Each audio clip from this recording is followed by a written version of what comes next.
Great man of India. Rabindranath Tagore, India's greatest poet, 1861 to 1941. With the exception of Gandhi, Rabindranath Tagore was the most famous Indian of his time. His name was known to the educated all over the world, from Japan to Scandinavia, and from Moscow to Buenos Aires. In India, he was venerated as a poet and philosopher in the tradition of the ancient rishis.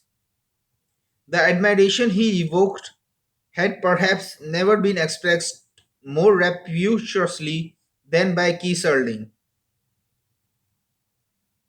who said of him that he was the most universal, the most encompassing, the most complete human being I have known.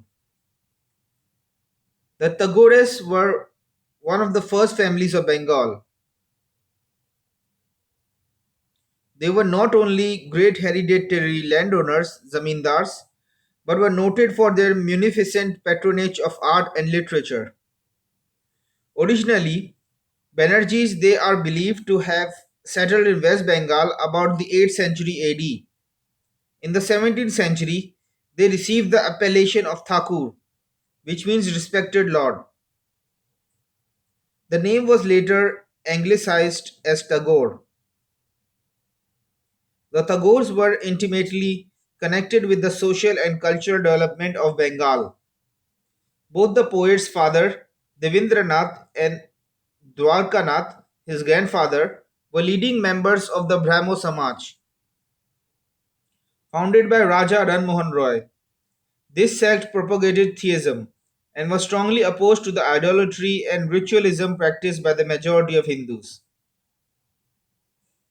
But for the tireless labors of Devendranath and Dwarkanath Tagore, it is safe to say that the Brahmo Samaj would not have exercised the far reaching and many sided influence it has had on modern Indian life. Defiance of orthodoxy appears indeed to be one of the characteristic traits of the Tagore family. At some point in the past, they are supposed to have broken caste rules by eating with Muslims. This offense cost them their place in the Brahmin community, and notwithstanding their great wealth and prestige, they were looked down upon with a certain contempt as peerless. No strictly orthodox Brahmin would either eat or intermarry with them. Dwarkanath brushed aside the then prevalent against sea voyages. Taboo against sea voyages and was one of the first Hindus to visit England.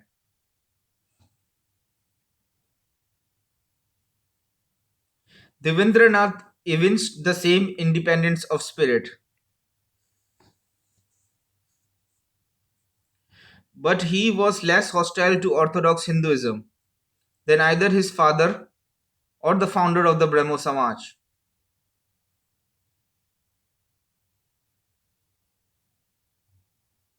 And in his later years, his countrymen united to accord him the title of Maharshi, great sage. Besides Rabindranath, its most dazzling star and his father, who wrote a remarkable autobiography, and his grandfather, the Tagore family has supplied India with an astonishing galaxy of talent. Dwinge, the poet's elder brother, was a philosopher and essayist of distinction, while Jyotirindra, another brother, was an artist who earned the praise of such discerning critics as Sir William Rothenstein. A third brother was the first Indian to enter the civil service. Abanindranath and Gaganindra, the poet's nephews, were artists of international renown. Recent and contemporary art in India owes an incalculable debt to them.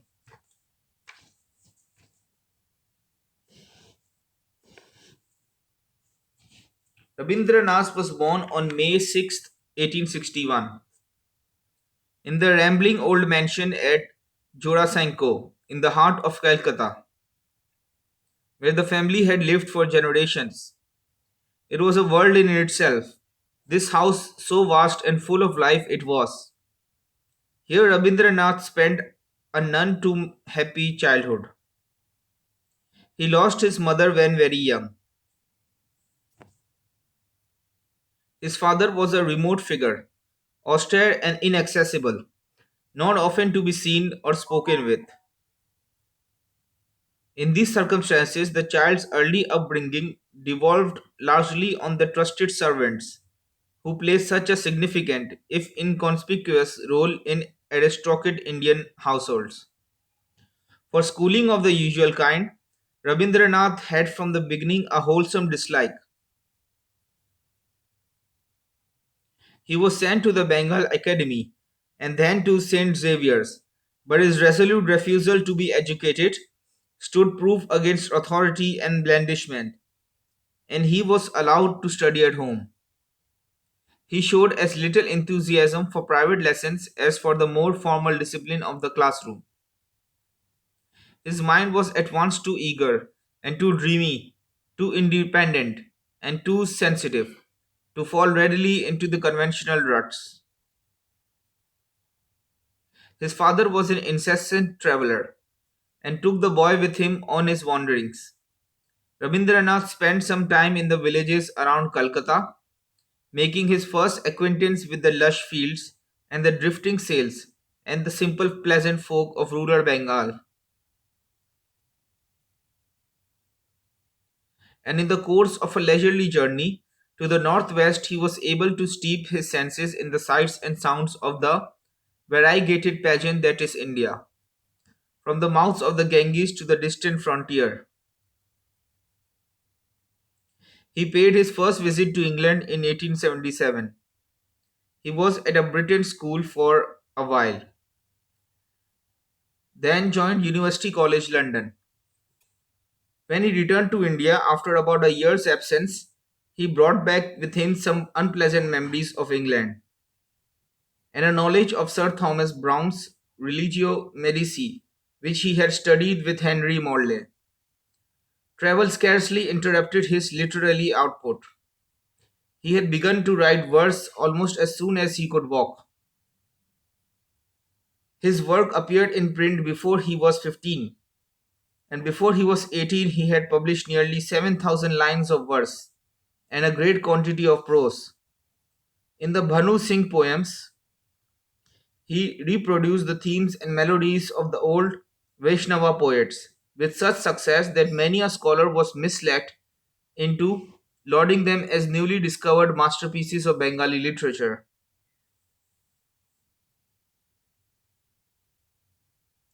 There is very little of value in these early effusions. Rabindranath himself attached little importance to them. If we may judge from the pieces he selected for the first collected edition of his poems, the prose work of this period has at least the virtue of displaying a comprehensive sweep of interest. In 1878, one number of Bharati, a magazine edited by his brother, contains articles on the Saxons and Anglo-Saxon literature, Petrarch and Laura, Dante and his poetry, and on Goethe, all by Rabindranath.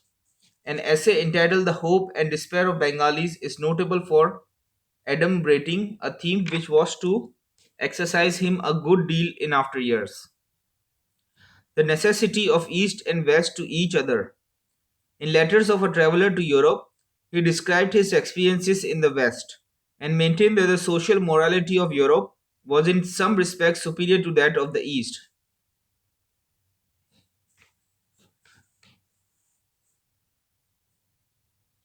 In his early 20s, Rabindranath passed through a moment of mystical illumination, the first of many similar experiences, which left a deep impress on him.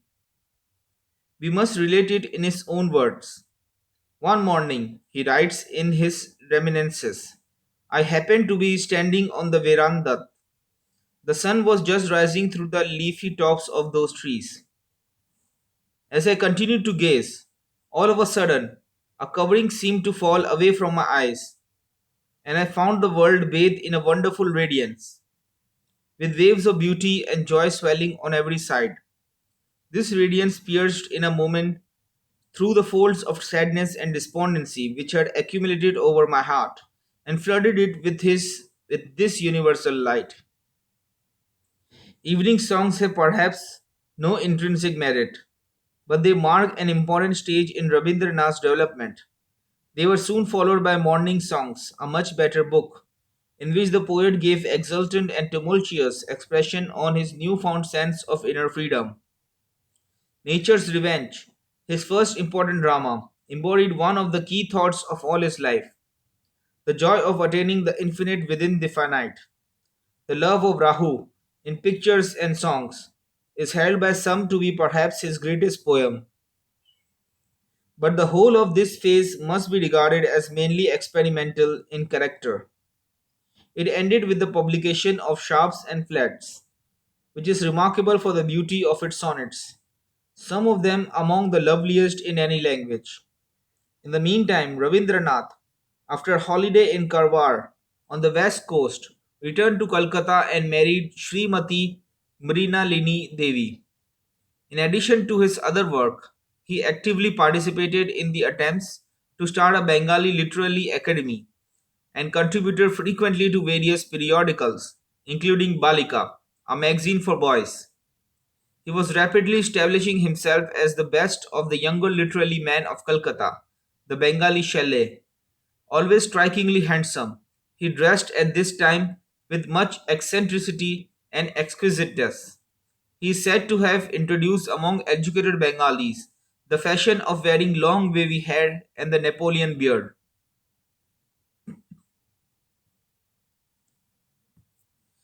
My recognized cognomen was the lisping poet, he says in his reminiscence.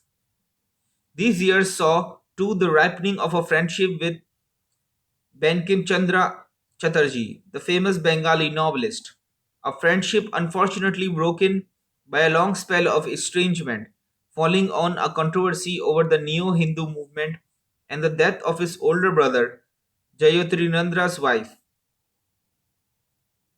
Rabindranath was profoundly affected by this loss. From now onwards, the thought of death is very present in his poetry. In 1887, he withdrew to Ghazipur, in the United Provinces, intending to devote himself to the single minded worship of his muse.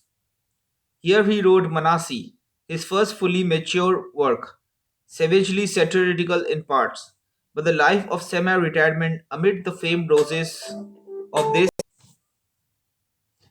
provincial town palled on him before long. He determined to leave Ghazipur and travel along the Grand Trunk Road to Peshawar in a bullock cart.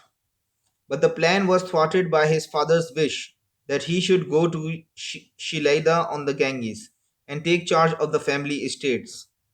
The poet was just a little afraid at the name of work, but at last he consented. At Shilaida, Rabindranath spent some of the happiest years of his life. Poet though he was, he showed himself not incapable of practical efficiency in the management of the estate. He was in intimate touch with the common people and gained a first hand knowledge of the rural problems of India,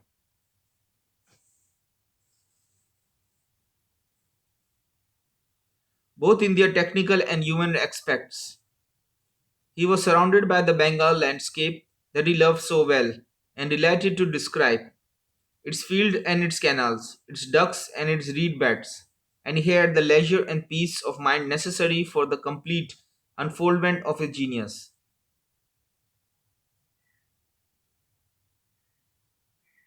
This period was rich in achievement. Not only did Rabindranath contribute for 4 years a ceaseless stream of essays, short stories, and poems to sadhana, but he now revealed himself as a dramatist of the first rank. Sacrifice has been described as the greatest drama in Bengali literature, while Chitarangada is one of the summits of his work, unsurpassed and unsurpassable in its kind. His lyrical powers, too, were at their height. Sunartan, a volume which exposed him to the charge of mysticism, was followed 2 years later by Chitra. In no other book has he attained to more single minded adoration and celebration of beauty. The greatest poem of all, in Chitra, Urbasi is perhaps the greatest lyric in all Bengali literature, and probably the most unalloyed and perfect worship of beauty which the world's literature contains. Sadhana, incomparably the best periodical Bengal has ever known, ceased publication in 1896, and with it the first purely aesthetic phase of Rabindranath's life came to an end. His restless spirit sought for some more solid and significant belief than art for art's sake. Besides, political preoccupations were beginning to weigh on him. Bengal, like the rest of India, was witnessing a national revival. British rule was being assailed with increasing vehemence, and Rabindranath, who had till then preserved an aristocratic detachment, found himself drawn more and more into these popular movements. Inevitably, he became a leader of the Indian Renaissance. Opposed as he was to foreign rule, he was even more strongly critical of the servile and cringing attitude of so many Indian politicians of the time.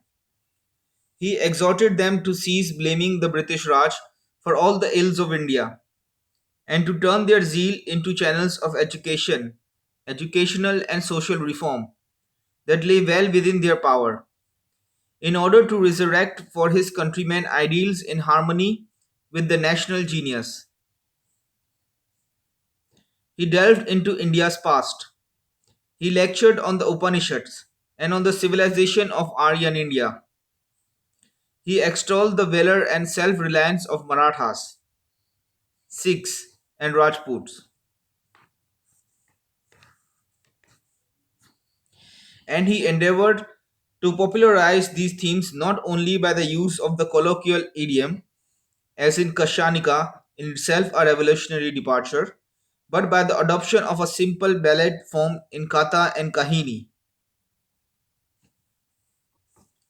But the most enduring memorial of this time is Santiniketan, the world famous school, on a site 2 miles out of Bolpur, whither the Maharishi was wont to repair for communion with nature, was founded in 1901. Here Rabindranath hoped to recapture the meditative calm of ancient India and provide an environment where the mind of the young might expand into love of beauty and of God.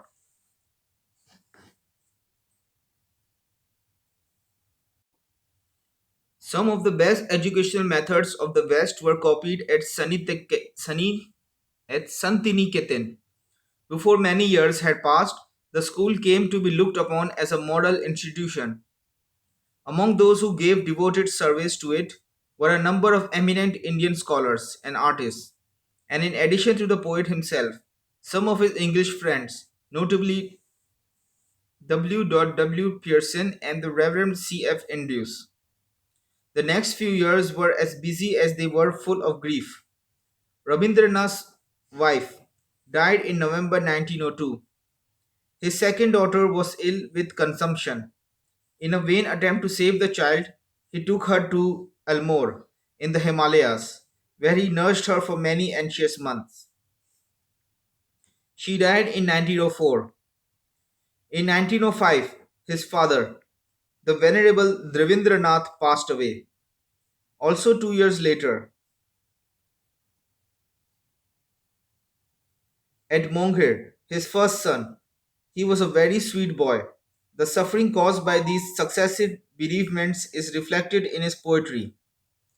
In Samaran and Kheya, it was, however, during these years that he wrote most of his novels, including Gora, a long story with the fullness of detail of the Russian novel. The partition of Bengal had now become a burning issue. The whole country was seething with excitement.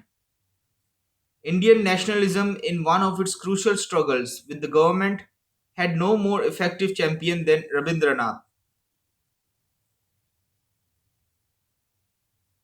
He made innumerable speeches and wrote innumerable articles. The songs he composed were sung by patriotic youths in every province. He started national schools, formed village committees, and was active in 100 other ways.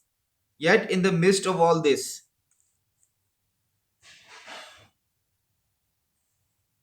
disillusionment grew on him.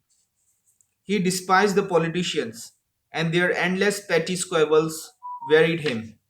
So suddenly he resigned from the political committees and organizations with which he had been associated and withdrew to Santiniketan. Watched by the police and abused by many of his countrymen, he lived here in strenuous retirement. During the next few years, political and social problems definitely yielded place in his mind to religion. He would often talk to the boys in his school on religious subjects, and these talks were subsequently collected and issued in a series of volumes entitled Santiniketan. He wrote a group of symbolical plays: Autumn Festival, The King of the Dark Chamber, and The Post Office, and he wrote Gitanjali. This was not his first book of religious poetry.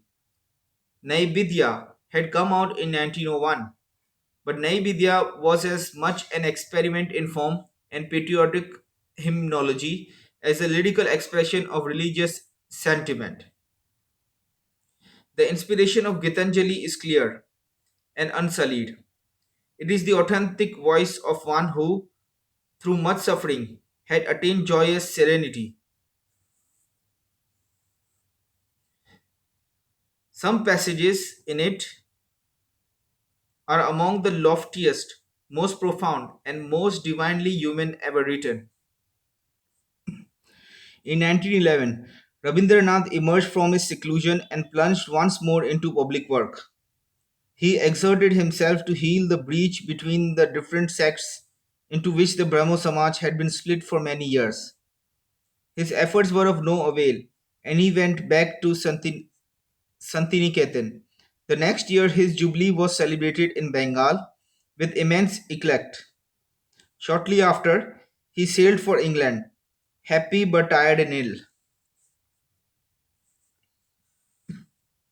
He had taken a short holiday in Europe in 1890, and before that, when he was about 20, he had set out for England to study law, but had turned back at Madras because his companion, an older nephew, suffered so much from seasickness that it was impossible for him to continue the voyage.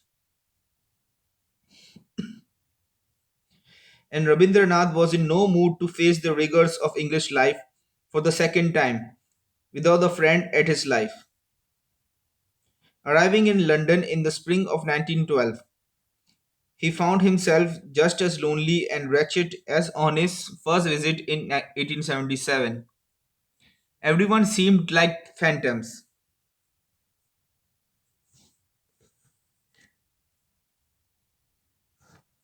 Then it occurred to me to try to get into touch with Rothenstein. At Rothenstein, he met Yeats, Stopford Brooke, Nevinson, and others who at once recognized the profound beauty of his poems, even in translation. An English publisher was found for them. A special edition of Gitanjali was brought out and had a splendid reception from the public. Not since Fitzgerald's Umar Khayyam won its vogue has any Eastern poetry won such acceptance. After a visit to America, Rabindranath returned to Santiniketan in the autumn of 1913, universally recognized as one of the foremost poets of the age. Within a few weeks of his arrival, the Nobel Prize for Literature was conferred on him. Calcutta University hastened to crown him with academic laurels. In 1914, he was knighted. During these years, When his fame was spreading over the world, he wrote The Gardener, The Crescent Moon, The Cycle of Spring, The Home and the World, a long novel, and Balaka, the greatest of his books. In 1916, he delivered a series of lectures on nationalism in Japan and on personality in the US. The Great War intensified the loathing with which Rabindranath had always regarded the nationalism and militarism of the West. But also, it gave a fillip to the national awakening in India. Political tension was even more acute than in the days of the Bengal partition. And following on the shootings at Amritsar in 1919, Rabindranath felt compelled to resign his knighthood as a gesture of protest. It was about this time that Mahatma Gandhi came into Rabindranath's life. He and some of his disciples stayed for a while at Santiniketan on their return from South Africa in 1915. Much as the poet admired the politician saint, there were deep differences between them, differences which rose to the surface when Gandhi launched the non cooperation movement. Rabindranath was profoundly opposed to it. He condemned its narrowness of spirit. He feared its further consequences. He deplored the effect it was having on the lives of the young, and he derided the glorification of the charkha. He was fiercely attacked for this attitude, but would not be shaken from it.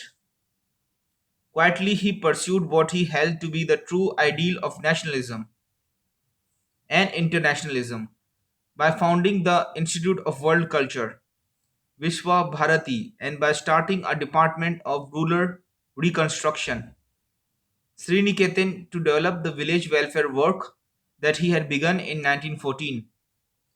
Meanwhile, his popularity abroad was on the increase.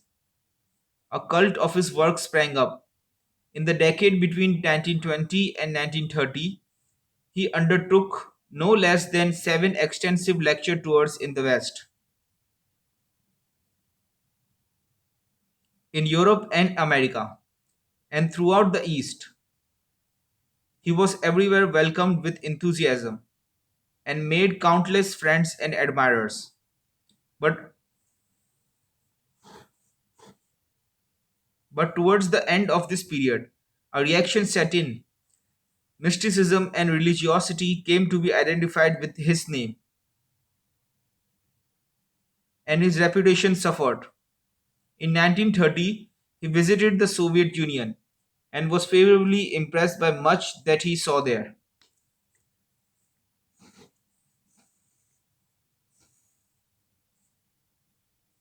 His Hebert lectures on the religion of man were delivered in 1931.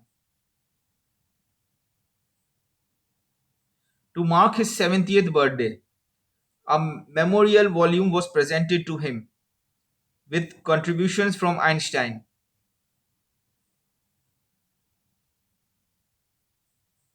Heinrich Mann, Bertrand Russell, and many others. Rabindranath's literary achievement is prodigious. It overshadows everything else.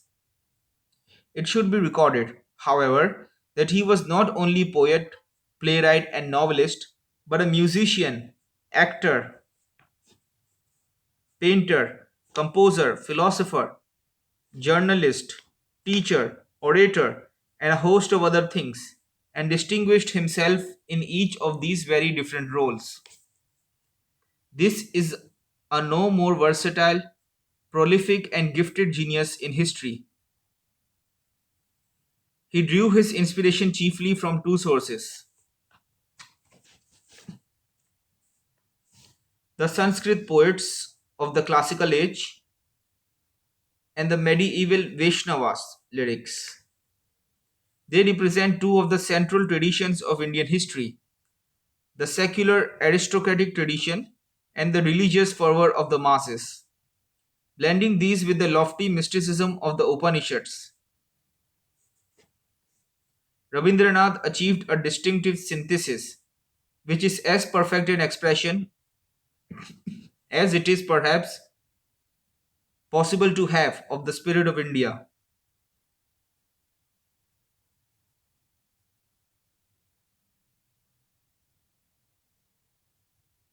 Besides, as a craftsman, a master of words, he exercised an enormous influence on the languages of India, particularly on Bengali, which became in his own lifetime and largely through his own work a vigorous and flexible tongue equal to the needs of the present century.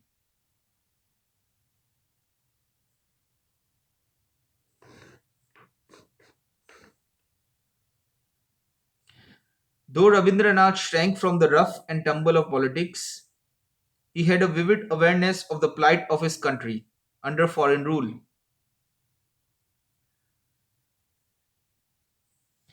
He constantly inveighed against a system which destroyed freedom and condemned millions to miserable and poverty stricken lives.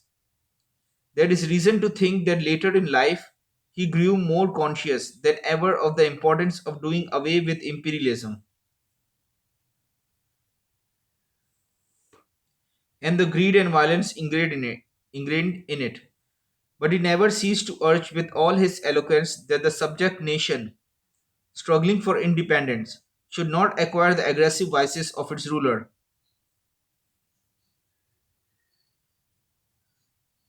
but to understand other peoples and discover ways of cooperating with them in the common cause of civilization. During his last few years, he kept in very poor health. His intellectual powers, however, were unimpaired,